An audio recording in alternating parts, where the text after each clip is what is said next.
Hi everyone. El Jefe, in English the boss, is our Chicano conversion.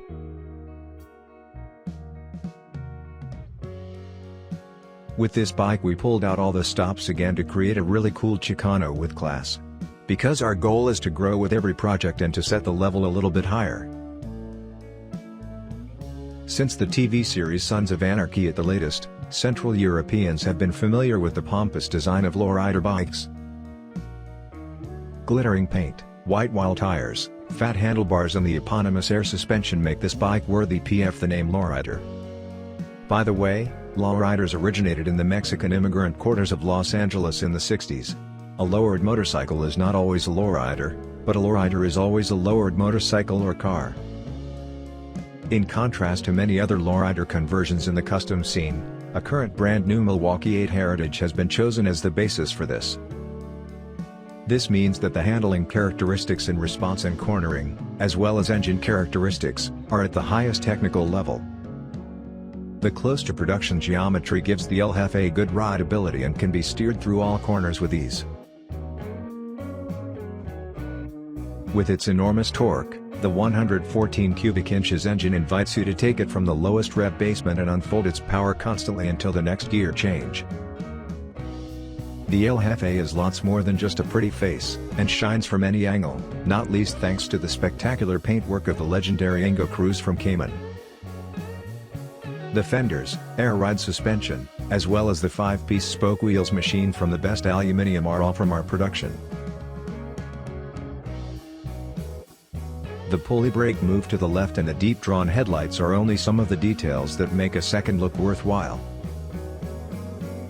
The triple tree with an additional rake of 6 degrees deserves a special look, so the bike is visually stretched even more and helps the lamp mask even closer to the large 23-inch front wheel. While the wide handlebars make the bike look even lower, the rider takes up a proudly raised position. Last but not least, the saddle re-anchored has covered a shapely and fitting saddle, which with the side-mounted conchos, perfectly picks up the style of the bike.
Thanks for watching.